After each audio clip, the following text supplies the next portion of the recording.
오늘 우리에게 주시는 하나님의 말씀은 누가복음 9장 28절로 36절입니다. 제가 봉독하겠습니다. 이 말씀을 하신 후 8일쯤 되어 예수께서 베드로와 요한과 야고보를 데리고 기도하시러 산에 올라가사 기도하실 때에 용모가 변화되고 그 옷이 휘어져 광채가 나더라. 문득 두 사람이 예수와 함께 말하니 이는 모세와 엘리야라. 영광 중에 나타나서 장차 예수께서 예루살렘에서 별세하실 것을 말할세. 베드로와 및 함께 있는 자들이 깊이 졸다가 온전히 깨어나 예수의 영광과 및 함께 선 두 사람을 보더니 두 사람이 떠날 때에 베드로가 예수께 여짜오되 주여 우리가 여기 있는 것이 좋사오니 우리가 초막 셋을 짓되 하나는 주를 위하여 하나는 모세를 위하여 하나는 엘리야를 위하여 하사이다 하되 자기가 하는 말을 자기도 알지 못하더라. 이 말할 즈음에 구름이 와서 그들을 덮는지라. 구름 속으로 들어갈 때에 그들이 무서워하더니 구름 속에서 소리가 나서 이르되 이는 나의 아들 곧 택함을 받은 자니 너희는 그의 말을 들으라 하고 소리가 그치매 오직 예수만 보이더라. 제 아들이 잠잠하여 그 본 것을 무엇이든지 그때에는 아무에게도 이르지 아니하니라. 이는 살아계신 하나님의 말씀입니다. 자리에 앉으시겠습니다. 제가 잠시 기도하겠습니다. 하나님의 말씀을 들으며 하나님의 임재 안에 거하기를 원합니다. 오직 주님만 바라보는 시간 되게 하옵소서. 예수 그리스도의 이름으로 기도하였습니다. 아멘. 평안함으로 하나님의 임재를 경험하며 주의 크신 축복을 누리는 은혜의 예배가 되기를 바랍니다. 혹여 지난 한 주간 근심, 걱정으로 두려움으로 지낸 분이 계시다면 빌립보서 4장 6절로 7절 말씀이 큰 위로가 되기를 바랍니다. 아무것도 염려하지 말고 다만 모든 일에 기도와 간구로 너희 구할 것을 감사함으로 하나님께 아뢰라. 그리하면 모든 지각에 뛰어난 하나님의 평강이 그리스도 예수 안에서 너희 마음과 생각을 지키시리라. 아멘. 아멘이시죠? 네, 설교 원고에는 없는 내용인데요. 제가 어제 오후에 너무나 행복했던 시간 잠깐 나누어 드리려고 합니다. 제가 토요일 오후에는 이제 설교는 주 초나 주 중에 다 마무리하고 이제 계속 녹음도 하고 연습도 하는데, 네, 어제는 설교 연습은 많이 안 했고요. 예배 찬양을 많이 불러갔어요. 근데 찬양을 부르는데 대표기도 시간 전에 불렀던 찬송 286장 주 예수님 내 맘에 오사, 이 찬양을 부르는데 제가 너무나 기뻤습니다. 혹시 이 찬양 조성이 뭔지 기억하시는 분 계세요? 뭐지요? F장조지요. F장조는 도레미파솔라 시음이 반음이 내려가잖아요. 그런데 주 예수님 내 맘에 오사 날 붙들어 주시고 해서 붙들어 주가 시음이어서 반음이 내려가는 거예요. 그래서 제가 어떤 상상을 했냐면 마치 예수님이 제 팔을 꼭 잡으시고는 붙들어 주는 것처럼, 내려 잡는 것처럼 그런 상상을 했습니다. 아, 예수님께서 나를 꼭 붙들어 주시는구나. 그리고 내 마음에 새 힘을 주사 늘 기쁘게 하소서 하는데, 제가 세어봤어요. 이 곡에 시음이 몇 번 나오나. 그런데 총 12번 나오더라고요. 그래서 그것도 재밌었어요. 10이라는 숫자 상징 때문에 그런지 모르겠는데 첫 두 마디에 6번, 그리고 후렴에 6번 나오는데, 근데 그 12번 중에 11번은 시음이 반음이 내려갔고 한 번만 제자리표가 쓰여가지고 올라가더라고요. 마치 이제 샵이 된 것처럼. 그게 뭐였냐면 기쁘게 하소서. 맞았나요? 네, 제가 어제 하소서 이거를 계속했더니 저희 아이들이 하소서 성악가들이 부르는 것처럼 계속 그걸 불러서 저한테 제가 많이 웃었는데요. 마치 어떤 생각이 들었냐면 그냥 저의 그냥 묵상이었는데요. 마치 제자리표를 써서 반음 올라갔잖아요. 근데 샵이 독일어로는 크로이츠 맞죠? 네, 크로이츠여서 예수님께서 나를 이렇게 올려주시는구나. 그래서 기쁨을 주시고 평안케 하시고 충만케 하시는 분이 예수님이시구나. 이런 묵상을 하면서 이 찬양을 어제 하루 종일 불렀는데요. 여러분, 우리 주님께서 저와 여러분에게 평안함을 허락해 주신 줄 믿습니다. 그래서 이런 말 있습니다. 걱정 없는 인생을 바라지 말고 오히려 걱정에 물들지 않는 연습을 하라. 정말 그렇지 않습니까? 걱정 없는 인생을 바라지 말고 걱정에 물들지 않는 연습을 할 수 있기를 바랍니다. 지난 주 중에 제가 아내에게 이런 말 했습니다. 하나님께서 다 책임지시나 봐. 이제는 정말 하나님께 다 맡길 수 있을 것 같아. 목사님들이 이런 말 많이 하는데요. 정작 저는 잘 못 맡기거든요. 제가 좋아하고 늘 새기는 말 중에 한 번 더, 한 번 덜 이란 표현이 있습니다. 인생 살아가며 한 번 더 부단히 노력하고 한 번 더 절제하며 과하지 않도록 한 번 덜 표현되어야 하지 않을까 싶습니다. 그만큼 철저하고 부단한 노력을 중요하게 생각하며 살아온 저입니다. 그런데 이제는 특별히 지난 한 해 동안 제가 다시 한번 철저하게 깨달은 것은 하나님의 분명한 간섭하심과 일하심 그리고 그분의 은혜였습니다. 하나님께서 저와 여러분의 인생 가운데 분명 함께 하신다는 사실을 믿음으로 고백할 수 있기를 바랍니다. 그리고 우리 인생의 모든 것을 하나님께 철저히 맡기는 연습 또한 하실 수 있기를 바랍니다. 그렇기에 인생의 진정한 변화는 우리의 생각과 삶의 목적 그리고 우리의 시선과 발걸음이 어디로 어느 방향으로 향하는지에 달려있다고 볼 수 있을 것입니다. 온전히 하나님을 바라고 온전히 하나님을 바라보시기 바랍니다.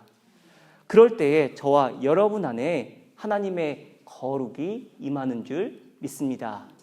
베드로 사도의 권면입니다. 베드로전서 1장 13절로 16절입니다. 그러므로 너희 마음의 허리를 동이고 근신하여 예수 그리스도께서 나타나실 때에 너희에게 가져다 주실 은혜를 온전히 바랄지어다. 너희가 순종하는 자식처럼 전에 알지 못할 때에 따르던 너희 사욕을 본받지 말고 오직 너희를 부르신 거룩한 이처럼 너희도 모든 행실에 거룩한 자가 되라 기록되었을 때 내가 거룩하니 너희도 거룩할지어다 하셨느니라. 특별히 오늘은 교회력으로 변화주의입니다.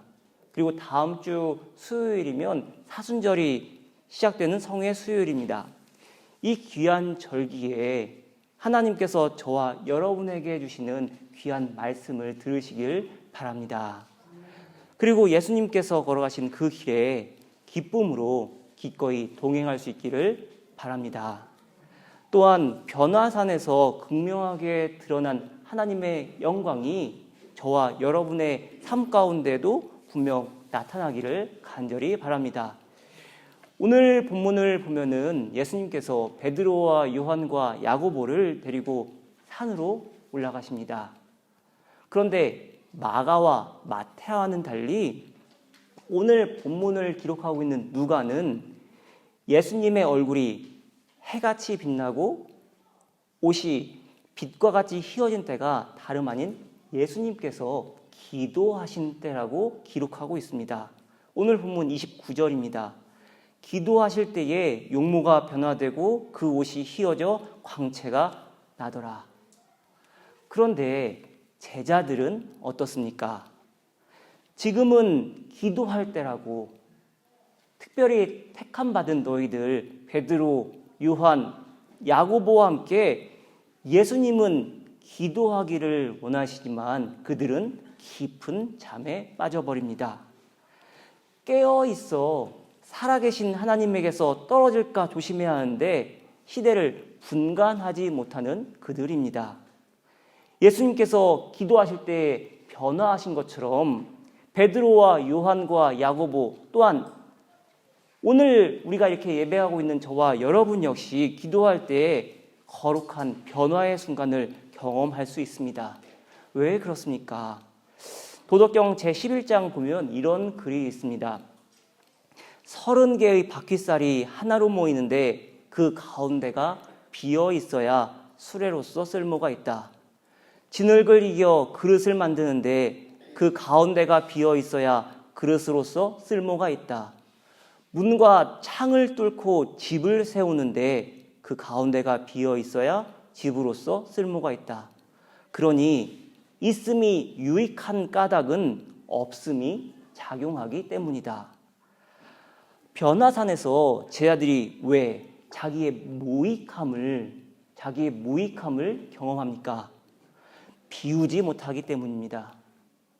하나님 안에서 자기의 생각을 비우고 하나님 안에서 자기의 인생을 예수 그리스도께 맡기고 의지해야 하는데 그렇지를 못하기 때문입니다.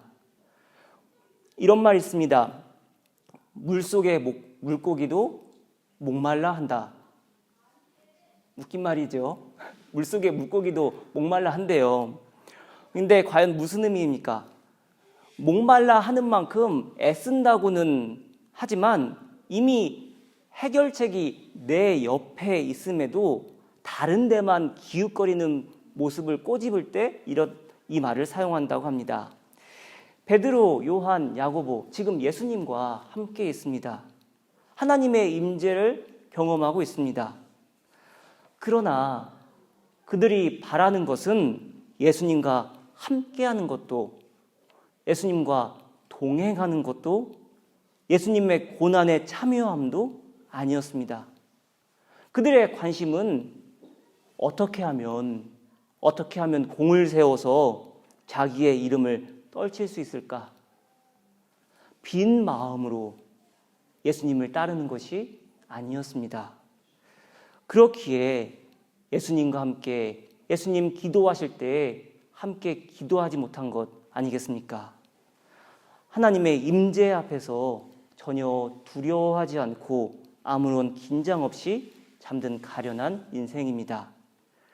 또한 제자들에게는 주를 향한 간절함도 없었습니다. 간절함이 있어야 기도하는데 예수님께서 앞으로 어떠한 길을 걸으실지 또 예수님을 본받아 우리 역시도 어떠한 인생을 살아야 할지 생각해야 되는데 전혀 무감각입니다. 작년 10월 1일 수요일에 동네에 있는 오프에네 키르케, 그러니까 예배 시간 외에도 교회 문을 열어놓아서 누구나 방문해서 기도할 수 있는 교회를 갔을 때 일입니다. 그때 기억을 이렇게 일기장에 남겼는데요. 들어보시길 바랍니다. 제단 옆에서 통곡하며 우는 사람이 있었다. 제가 독일에서 이렇게 울며 기도하는 사람 처음 봤습니다. 제단 옆에서 통곡하며 웃는 사람이 있었다. 내가 들어온 것을 들었는지 잠시 자리로 돌아와서는 앉았다가 다시 제단 앞에서 무릎을 꿇고 기도하고는 떠났다. 순간 눈물이 고이며 이런 회개가 나왔다. 나는 과연 나의 양들을 위해 눈물을 흘려 기도했는가? 가족을 위해 기도했는가? 눈물 흘리도록 애절하고 간절하게 부끄러웠다. 기도를 마치고 정류장에 갔는데 그 풍경이 새롭게 보였다.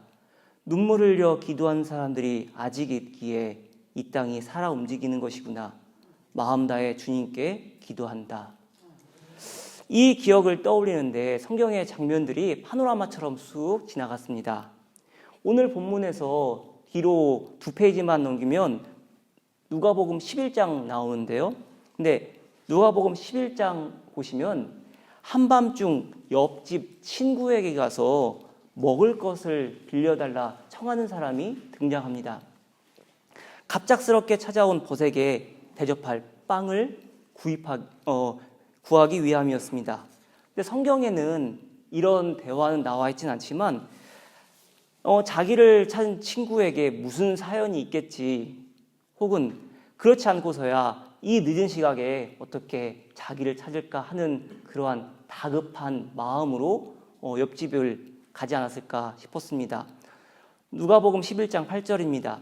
내가 너희에게 말하노니 비록 벗됨으로 인하여서는 일어나서 주지 아니할지라도 그 간청함을 인하여 일어나 그 요구대로 주리라.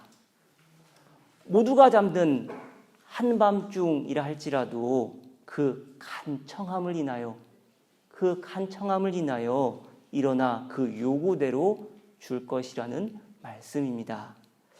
그렇다면 누가복음 23장에서 예수님께서 십자가에 매달리셨을 때의 장면은 또 어떻습니까? 예수님께서 십자가 위에서 애통해하면서 말씀하십니다. 아버지, 저들을 사하여 주옵소서. 자기들이 하는 것을 알지 못함이니이다. 그런데 이 말들은 행악자 한 사람, 예수님 곁에 매달린 한 사람은 끝까지 예수님을 비방합니다. 그러나 인생의 마지막 순간에 예수를 구주로 고백한 그 사람은, 그 죄인은 하나님 나라를 약속받습니다. 예수여, 당신의 나라에 임하실 때에 나를 기억하소서 하니 예수께서 이르시되 내가 진실로 내게 이르노니 오늘 내가 나와 함께 낙원에 있으리라. 결국 중요한 것이 무엇입니까? 간절함이고 절실함이었습니다.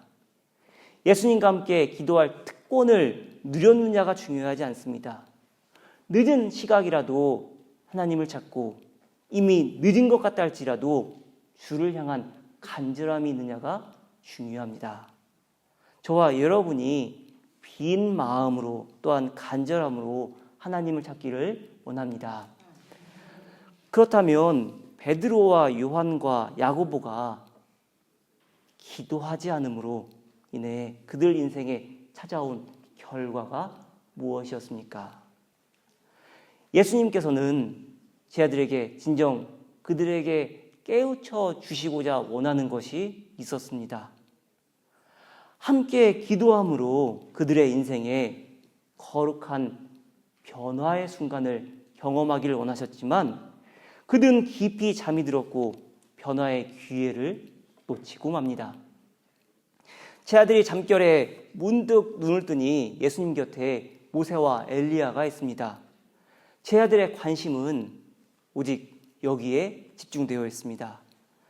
내가 섬기는 선생님이 모세와 엘리야와 함께하고 있다니. 그뿐입니까? 나 역시도, 우리 역시도 그러한 위대함의 자리에 함께한다는 것이 그저 놀라울 뿐이었습니다. 예수님께서 그토록 책망한 바리새인의 외식이 그들에게도, 제 아들에게도 오염된 것입니다. 그러나 예수님께서 그토록 제 아들의 눈에 보이고자 하셨던 것이 무엇이었습니까? 누가복음 9장 31절로 32절 말씀 공동번역 성경으로 읽어드리겠습니다. 영광에 쌓여 나타난 그들은 예수께서 머지않아 예루살렘에서 이루시려고 하시는 일, 곧 그의 죽음에 관하여 예수와 함께 이야기를 나누고 있었다. 그때 베드로와 그의 동료들은 깊이 잠들었다가 깨어나 예수의 영광스러운 모습과 거기 함께 서 있는 두 사람을 보았다. 잠에 빠진 제자들입니다. 그들은 예수님과 모세와 엘리야가 나누고 있는 대화의 핵심, 예수님의 죽음, 개역개정 성경의 표현대로 하면은 예수님의 별세에는 관심이 없습니다. 누가복음 9장 31절 개역개정 성경으로 읽어드립니다. 영광 중에 나타나서 장차 예수께서 예루살렘에서 별세하실 것을 말할세. 핵심은 별세입니다. 예수님의 죽으심을 의미하는 별세, 원문으로 읽으면 엑소도스, 독일어로는 아우스죽 혹은 아우스강, 영어로는 엑소더스입니다. 연상되는 것 무엇이 있죠? 출애굽이 연상되죠. 엑소도스는 문자적으로 해석하면 길 밖으로 나감을 의미하고 생명으로부터 멀어지는 것, 그래서 죽음을 의미하기도 합니다. 그렇게 오늘 설교에서는 예수님의 죽음, 예수님의 별세의 의미를 엑소도스라는 단어의 기본 의미, 길 밖으로 나감이란 측면에서 살펴보고자 합니다. 그러한 때에 오늘 본문을 통해 저와 여러분에게 주시는 메시지는 분명합니다. 예수님은 자신의 죽으심, 자신의 별세를 말씀하심으로써 아무 지각 없이 살아가는 인생들, 어떠한 삶의 변화 없이 그저 되는 대로 살아가는 인생들, 혹은 시작할 때 확신한 것을 놓쳐버린 인생들에게 지금처럼 이대로 살지 말라고, 그 길 밖으로 나와서 예수 자신을 따르라고 말씀하십니다. 누가복음 5장 보면은 예수님께서 베드로를 부르시면서 이제후로는 내가 사람을 취하리라 말씀하십니다.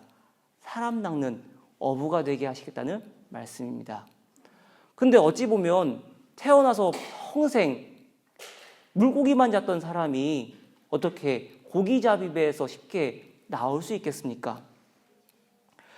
정말 당황스럽지 않았을까도 싶습니다.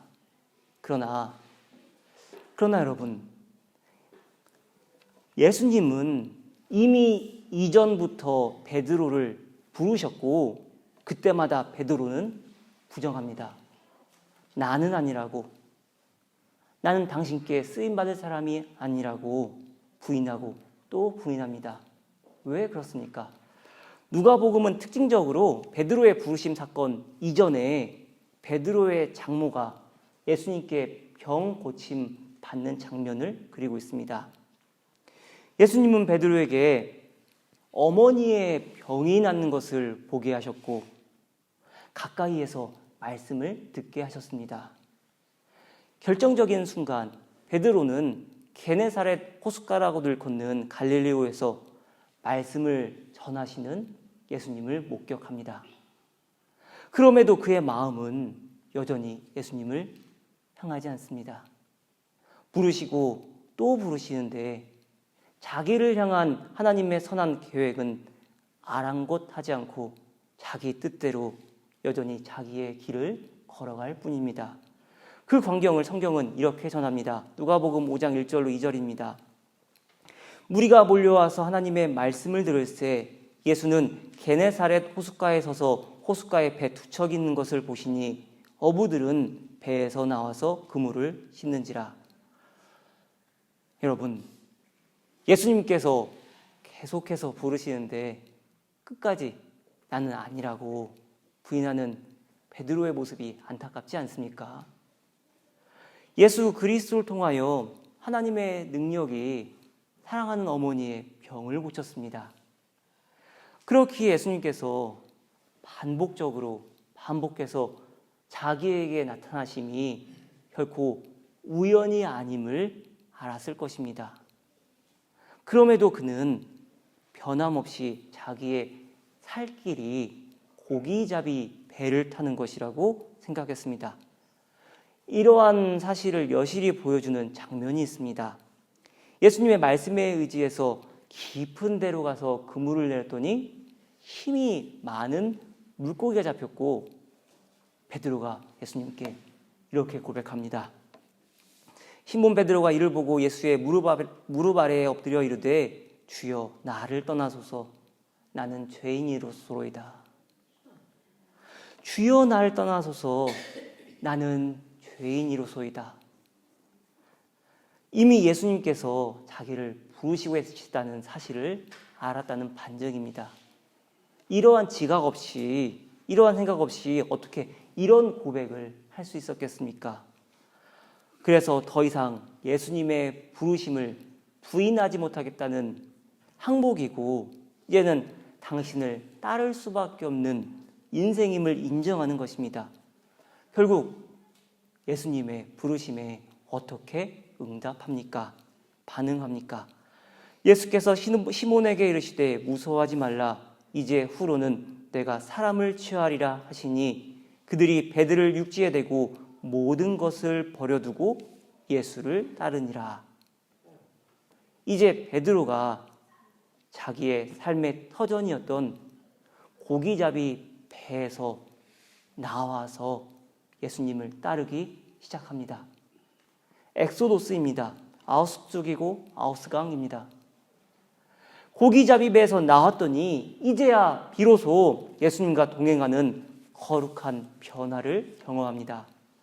자기의 지식과 경험, 자기의 고집과 교만을 철저하게 내려놓고 오직 그리스도께 붙잡힌 인생을 살겠다고 다짐하는 순간입니다.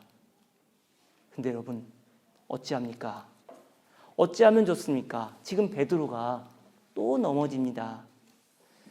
예수님과 동행했던 변화산에서 베드로는 또다시 넘어집니다. 예수님을 따른 지 얼마나 되었다고 주를 향한 간절함 없이 자기의 인생을 자기의 생각과 계획으로 꽉꽉 채우고 있는 베드로입니다. 그런 그들에게 예수님 아무 말씀 하지 않으십니다. 왜 그러실까요? 스스로 깨달아야 돌아오시지 않습니까? 이제 변화산에서 내려온 베드로와 제자들이 어떤 한 사람을 보는데요. 누구지요? 귀신 들린 사람이지요. 남아있던 제자들이 그 귀신 들린 사람을 고치지 못해서 이내 예수님께서 그 사람을 고치십니다. 그런데 예수님께서는 그를 고치신 이후에 이렇게 말씀하십니다. 이르시되 기도 외에 다른 것으로는 이런 종류가 나갈 수 없느니라. 베드로가 예수님의 이 말씀을 듣고 가슴이 철렁 내려앉지 않았을까 싶습니다. 자기 역시 귀신 들린 인생이 아니었을까? 기도하며 내 안에 깊이 자리 잡은 탐욕, 욕망, 그런 모든 악한 것들을 떨쳐버려야 하는데 어느 순간부터 내 마음과 생각과 행동이 제어되지 않습니다. 가던 길 그냥 가도록 내버려두는 내 악한 심령을 바라보며 이내 나 자신이 무서워지기 시작합니다. 그래서 예수님의 말씀이 더욱 두렵기만 합니다. 이르시되 기도 외에 다른 것으로는 이런 종류가 나갈 수 없느니라. 여러분, 누군가에게, 가장 친한 가족에게도 말할 수 없는 나의 악함이 있지 않습니까? 저와 여러분의 삶이 어떠해야 합니까? 모든 것을 버려두고 예수를 따르는 인생이 되어야 하는데 지금 저와 여러분 역시 베드로처럼 제 아들처럼 눈이 있어도 보지 못하며 귀가 있어도 듣지 못하는 가련한 인생 아닙니까? 회개해야 합니다. 변화주의를 지내고 사순절의 시작을 앞둔 이 기간에 각별히 하나님에게서 떨어지지 않도록 조심해야 합니다. 히브리서 3장 12절로 14절입니다. 형제들아 너희는 삼가 혹 너희 중에 누가 믿지 아니하는 악한 마음을 품고 살아계신 하나님에게서 떨어질까 조심할 것이요 오직 오늘이라 일컫는 동안에 매일 피차 권면하여 너희 중에 누구든지 죄의 유혹으로 완고하게 되지 않도록 하라. 우리가 시작할 때 확신한 것을 끝까지 견고히 잡고 있으면 그리스도와 함께 참여한 자가 되리라. 시작한 때 확신한 것을 끝까지 견고히 잡는 저와 여러분 되기를 원합니다. 선택이 아니라 필수입니다. 그렇지 않으면 그리스도와 함께 참여한 자가 되지 못할 것이라고 판정받을 것입니다. 그렇기에 진정한 변화, 거룩한 변화는 시작한 때 확신한 것을 끝까지 견고히 잡을 때 일어나는 줄 믿습니다. 근데 여러분, 사랑이 많으신 하나님이십니다. 베드로처럼 제 아들처럼 한없이 부족한 우리들이지만 그럼에도 우리 인생에 소망이 넘치는 이유가 무엇입니까? 저와 여러분이 하나님의 것입니다. 하나님의 소유된 백성입니다. 혹여 나는 잘못 생각해서 다른 길로 나아갈다 할지라도 하나님께서 우리의 인생길을 되돌려 놓으십니다. 내 인생이 내 것이 아니라 하나님의 것이기 때문에 하나님의 계획과 그분의 섭리하심 가운데 우리의 인생도 분명 변화될 줄 믿습니다. 그토록 무지한 베드로입니다. 그런데 여러분, 그가 어떠한 인생 살았는지 아십니까? 초대교회 전통에 따르면 베드로가 순교하기 전 10여 년을 지역 교회를 돌보며 선교 사역에 헌신했다고 합니다.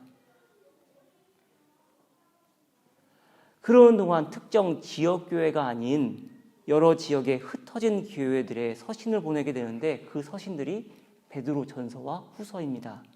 베드로 후서 1장 16절로 17절에서 그는 자신의 지난 날을 회개하며 이렇게 기록합니다.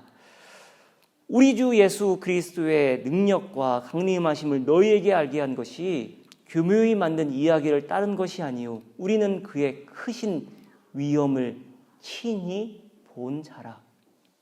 지극히 큰 영광 중에서 이러한 소리가 그에게 나기를 있는데 사랑하는 아들이요 내 기뻐하는 자라 하실 때에 그가 하나님 아버지께 존귀와 영광을 받으셨느니라. 혈기 가득했던 베드로입니다. 예수님과 함께함으로 어떻게 하면 내가 성공할 수 있을까? 이름을 날릴 수 있을까? 고심했던 베드로입니다. 관심이 예수님께 있지 않고요, 나 자신에게 있습니다.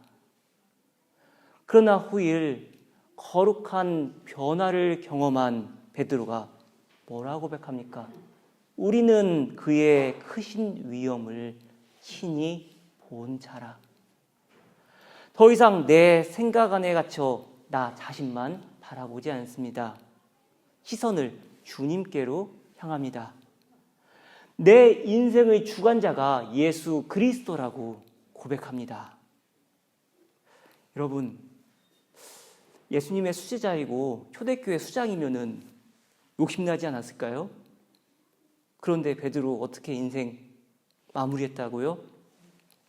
초대교회 수장인 베드로가 자리에 연연하지 않습니다. 명예와 권력도 탐하지 않습니다. 그저 이름 없는 교회, 지역교회들 돌아다니며 선교하며 인생 마무리합니다. 그렇게 오히려 양들을 돌보며 순회 선교사로 살아갔고 순교의 자리에까지 나아갑니다. 그렇다면 베드로가 이토록 멋진 인생을 살고 순교함으로 하나님의 품에 돌아갈 수 있었던 직접적인 계기가 무엇이었습니까? 하나님께서 그를 기도하게 하셨고 기도 가운데 그의 인생이 변화되게 하셨기 때문입니다. 베드로가 기도함으로 인생이 변화되고 하나님께 귀히 쓰임받았음을 보여주는 결정적인 장면이 있습니다. 사도행전 3장 1절입니다. 제9시 기도 시간에 베드로와 요한이 성전에 올라갈새 나면서부터 못 걷게 된 이를 고치는 장면입니다. 베드로가 이르되 은과 금은 내게 없거니와 내게 있는 이것을 내게 주노니 예수 그리스도의 이름으로 일어나 걸으라. 베드로가 기도하며 선언합니다. 그리하였더니 평생 못 걷게 된 이가 걷게 됩니다. 어떻게 이러한 일이 일어날 수 있었습니까? 정답은 이것입니다. 제9시 기도 시간. 제9시 기도 시간을 기억하면서 성전에 올라간 것입니다. 기도하지 않았던 베드로, 근데 기도하는 데에 간절함과 절실함이 없었던 베드로가 제9시 기도 시간 오후 3시만 되면 기도의 자리를 찾은 겁니다. 제9시, 왜 오후 3시입니까? 제6시가 되매 온 땅에 어둠이 임하여 제9시까지 계속하더니 제9시에 오후 3시입니다. 예수께서 크게 소리 지르시되 엘리 엘리 라마 사박다니 하시니 이를 번역하면 나의 하나님 어찌하여 나를 버리셨나이까 하는 뜻이라. 예수께서 큰 소리를 지르시고 숨지시니라. 예수님의 죽으심을 목격한 베드로입니다. 예수님의 죽으심 앞에서 한없이 작아지고 부끄러웠던 베드로입니다. 그런 그가 이제는 예수님의 죽으심을 기억하면서 기도합니다. 오후 3시만 되면 예수님의 죽으심을 마음에 새기며 기도한 것입니다. 그토록 예수님께서 변화산에서 제 아들에게 깨우쳐 주기를 원하셨던 별세 죽음의 의미를 이제서야 그제서야 깨달은 것입니다. 그렇기에 그는 고기잡이 배에서 다시금 나올 수 있었고요. 이제 더 이상 외식에 물들지 않으며 하나님의 뜻을 이루며 살아가는 인생으로 변화될 수 있었습니다. 진정 거룩한 변화를 경험한 베드로 아닙니까? 저와 여러분의 인생도 그렇게 되기를 원합니다. 이 한 주간 저와 여러분의 인생 가운데 찾아오시고 기도하게 하시는 예수님을 만나시기를 바랍니다. 그리고 근본 사순절 기간에는 예수님과의 특별한 동행을 경험할 수 있기를 바랍니다. 분명 저와 여러분의 삶 가운데 하나님의 일하심이 임할 줄 믿습니다. 하나님의 거룩하심이 저와 여러분의 삶 가운데 충만하기를 간절히 축원합니다. 이 시간 주보에 인쇄되어 있는 찬송가 436장 나 이제 주님의 새 생명 얻은 몸 찬양하도록 하겠습니다. 저와 여러분 모두 옛 것은 지나고 새 사람이 되었다고 고백할 수 있기를 바랍니다. 이렇게 찬양합니다.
예수님과 함께 동행한다면 찬송도 기쁨으로 뒷담할 수 있을 것입니다. 또한 우리 인생에 전혀 계획하지 못하고 꿈꾸지 못했던 놀라운 일들을 보여줄 줄 믿습니다.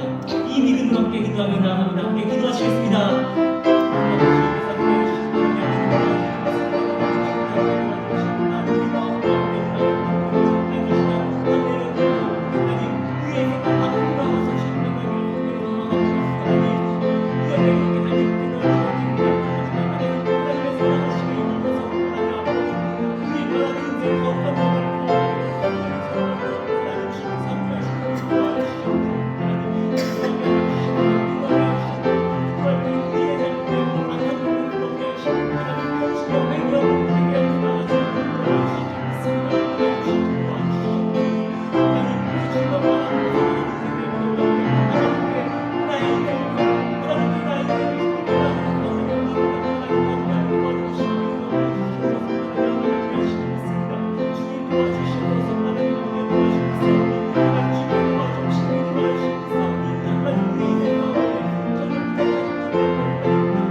하루하루 살아가는 가운데 우리 자신을 되돌아볼 수 있는 시간을 허락하심에 감사합니다. 나 이제 주님의 새 생명 얻은 복된 인생이라고 고백하며 나아갈 수 있도록 인도하옵소서. 거룩한 절기에 거룩한 변화를 경험하는 인생 되기를 원합니다. 은혜 베풀어 주옵소서. 예수 그리스도의 이름으로 기도하였습니다. 아멘.